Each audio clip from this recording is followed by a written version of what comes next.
Let's get out to the guest hotline and bring in Jeffri Chadiha from NFL.com, a senior columnist for them. Jeffri, how you doing today?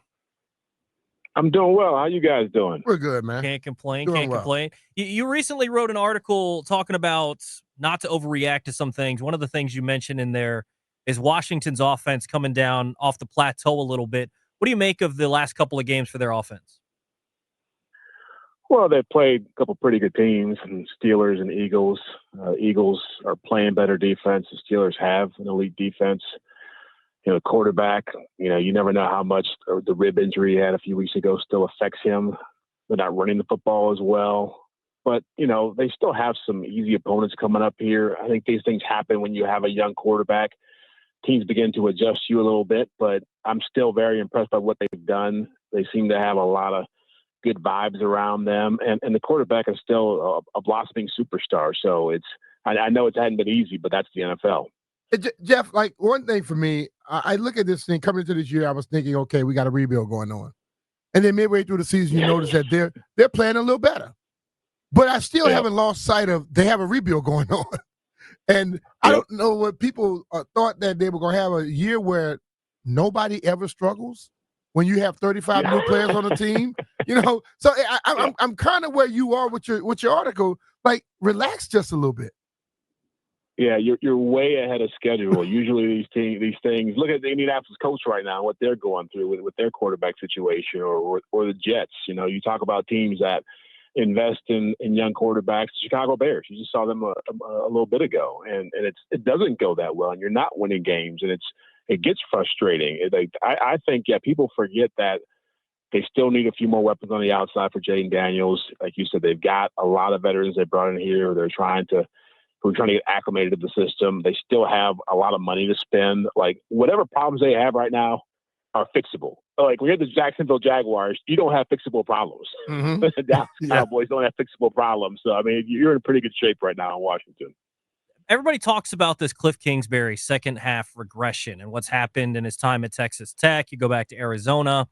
Is that something that you're worried about with Washington here, or is it something that maybe you need to see a little bit more? Or you don't think that's going to happen here?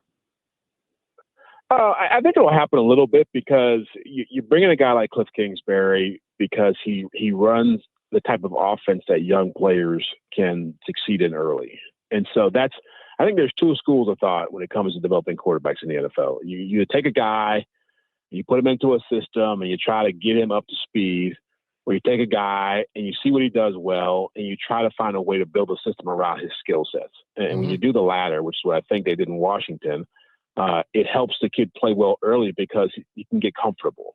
But some of those things that they're doing are not super complex things. Mm-hmm. And so, as time goes by and people catch up to it, they figure it out and they study him more, they begin to take it away. But that's also why the next level stuff is so important. Look, the same thing happened with Patrick Mahomes in Kansas City. When they brought him in, they changed the offense to a more college-style offense. They did it with Lamar Jackson. They've done it with Josh Allen. And those guys have done great things. But they've also had to adjust over time. And I think that will happen with Jaden Daniels.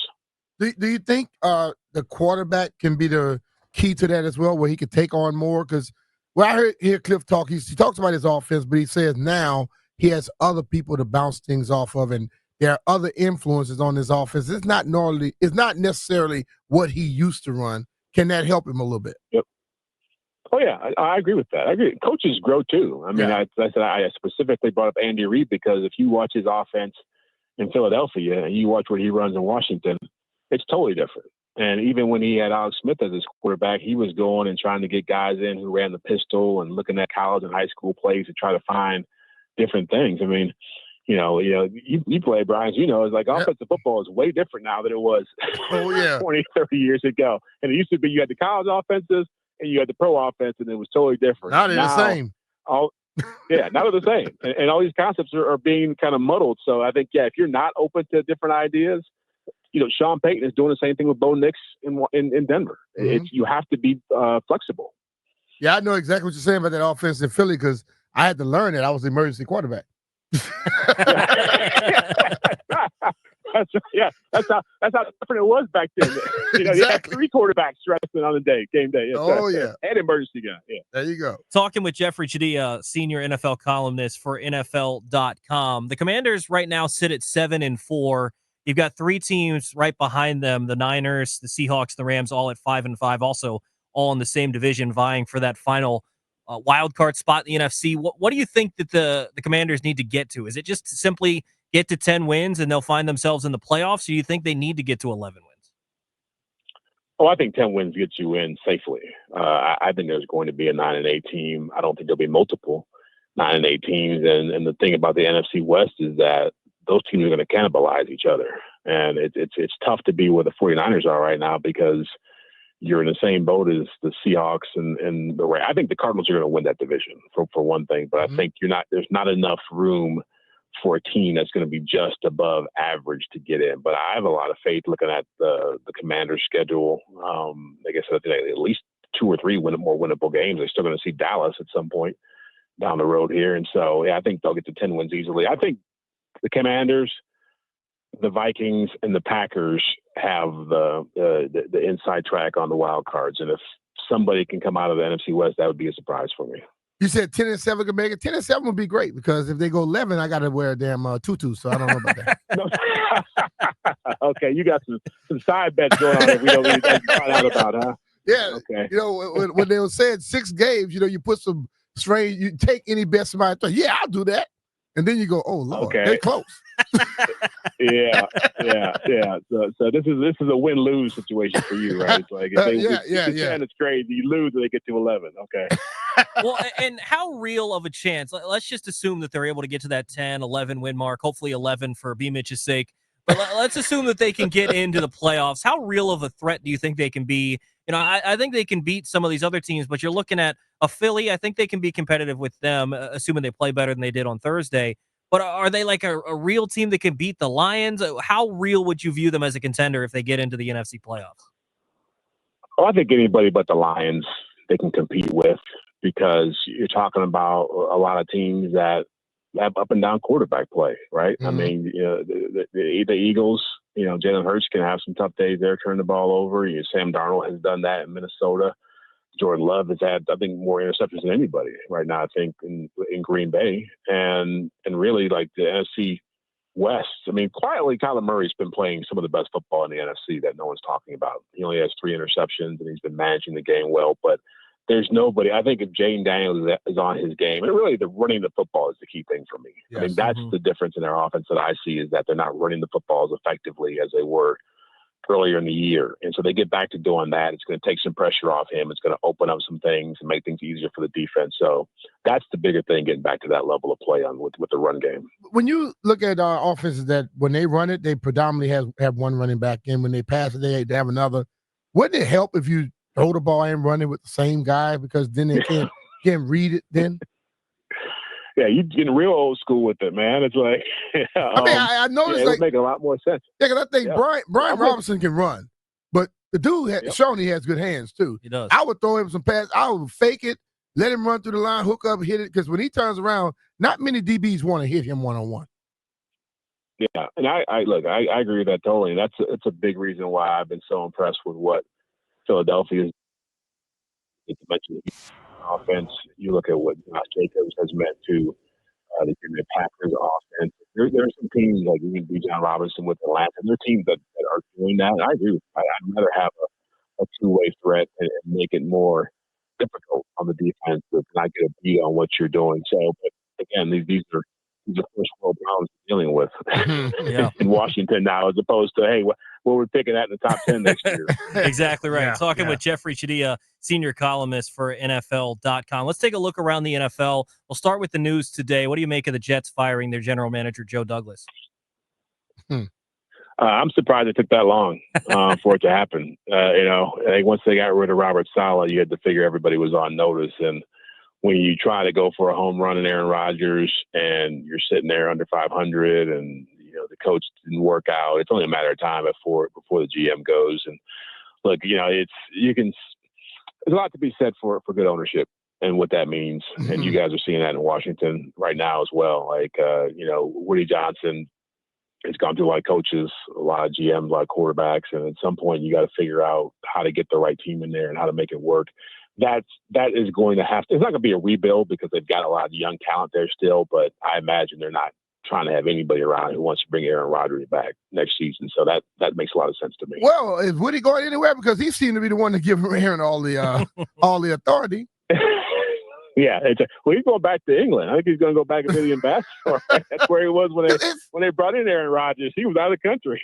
See, I can't see. They hired Robert Saleh. Yeah, I can't see Joe Douglas doing anything without the approval of Woody. And then Aaron Rodgers now, Aaron is acting like he is the damn GM.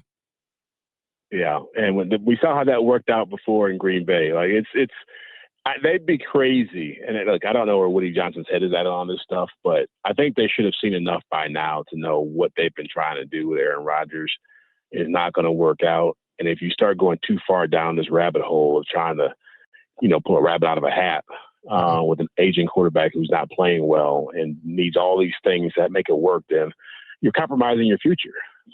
They've got a great chance now. I don't know, how great this quarterback class is compared to what just came out. But, I guarantee you they would kill to have Sam Darnold on that team right now, or Geno Smith. Yeah. Crazy to think. For him. Yeah. Crazy to think. Yeah. Caleb Williams, I thought, looked really good on Sunday. Obviously, they didn't come out with the victory. But is this going to be the same case the Bears always seem to do where they draft the quarterback, then they end up firing the head coach after his rookie season? He's got a new guy. I mean, they already fired their offensive coordinator, Shane Waldron. What's going to go down there in Chicago, and how can they fix it so that Caleb Williams doesn't turn out like the other guys? Well, you just talked about Joe Douglas. If I'm Ryan Poles, their general manager, I'm paying close attention to that and thinking, okay, who is the best offensive mind I can get to come in here and work with this kid and build him up and make him whole? And this is a perfect example. The Commanders were very smart, even though they hired a defensive-minded coach. They went and got Kingsbury, an offensive mind to work with Jaden Daniels and create an offense that he could succeed in. The Bears acted like Caleb Williams created football and just said, here's the playbook. Yeah. Go out there and play. It's going to be great. We got all these weapons for you. And they found out how hard that is and how much pressure there is to make that happen. And so, no, I think they've got one chance to make sure they don't screw this up. So they've got to hire, again, the best offensive. If I'm the Bears ownership, I am calling Ben Johnson every day, the Detroit Lions offensive coordinator, and telling him whatever it costs, you're going to be our head coach next year, and we're going to figure out the quarterback situation. Brian, having Brian Johnson on this roster, just in case something were to happen with Kingsbury, you think that was done intentionally? Oh, yeah, I think so. I mean, again, I think, and this is something Jalen Hurts told me, and he worked with Jalen in Philadelphia, that like Brian Johnson was a big factor in Jalen Hurts' growth. And Jalen Hurts has a skill set that's very similar to Jaden Daniels. Having coaches who understand that skill set, I think, is super vital to any young quarterback succeeding. And I think with Caleb, what we're realizing is he wasn't as athletic as we thought. Like it's not translating the same way that it has for Jaden Daniels, and that the things that were bad habits for him need to be coached out of him. And so that's the thing. I think you have to, Josh Allen to me and Lamar Jackson are two of the prime examples of how, if I'm a young head coach or GM, like how did those teams take those players who were raw when they came in and turn them into superstar talents? They got people around them who knew how to coach them, who appreciated their skill sets and made them comfortable. And I think that's what Caleb Williams needs to have. Talking with Jeffri Chadiha from NFL.com, a senior columnist for them. The Bengals lost once again, and Joe Burrow has been spectacular this season, putting up really, really good numbers, but the record isn't good. What do they do going forward? Do they stick with Zach Taylor? Obviously, they're going to have some decisions to make at the wide receiver position with T. Higgins. What are they going to do going forward? Yeah, it's a baffling situation with them because, they were, for the most part, known as a team that was pretty clutch for the last few years, going into Kansas City and winning the AFC Championship, and they started 0-2 and rattled off 12, 14 wins the next season. And so, yeah, the way you can make a case that they're literally 4 plays away from being 8-3. 2 of those plays involving game-winning field goals that either didn't work out with the snap or just went awry like last week. And so I don't think that Zach Taylor's going to get fired because they don't really fire coaches hastily in Cincinnati. They've had guys who've lost like 14, 15 games stick around for like 5 years. So I don't think he's going anywhere anytime soon. But I do think they've got to look at how can they transition their defense and how important it is for them to really invest in key players. Their defense went south when they decided that they didn't want to pay Jesse Bates, their free safety. He went to Atlanta. He was a key part of their back end with Von Bell. Now they're in a situation now where Trey Hendrickson wants money. Like they're squabbling about that.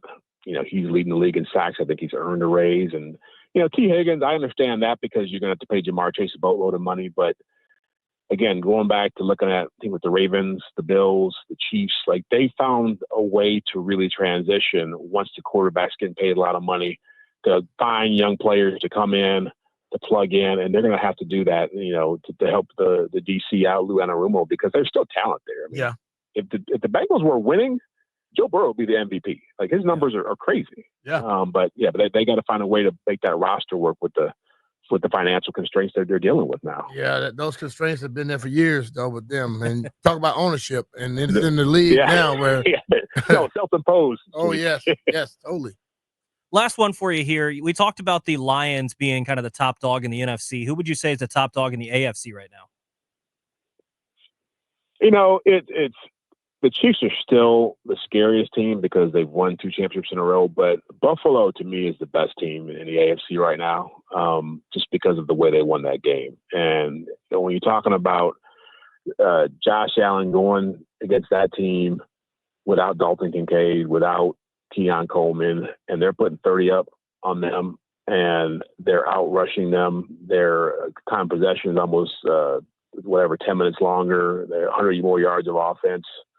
One turnover. They win the turnover battle. I think all that stuff tells me that team has made a big step forward. And in a lot of ways, they're a lot like people talk about the Peyton Manning, Tom Brady comparison. Part of that comparison people don't remember is that Peyton Manning couldn't beat the Patriots for a long time. It took them about 7-8 years to get to a Super Bowl. And so I feel like the way that they won that game, not playing it safe, not trying to kick a field goal and play defense against Mahomes, is here's our best player, here's the football, let's go take it from them. I think that told me a lot about who they are right now and what they could be moving forward. All right, Jeff. Jeffrey, always good to talk to you, man. Appreciate you dropping by.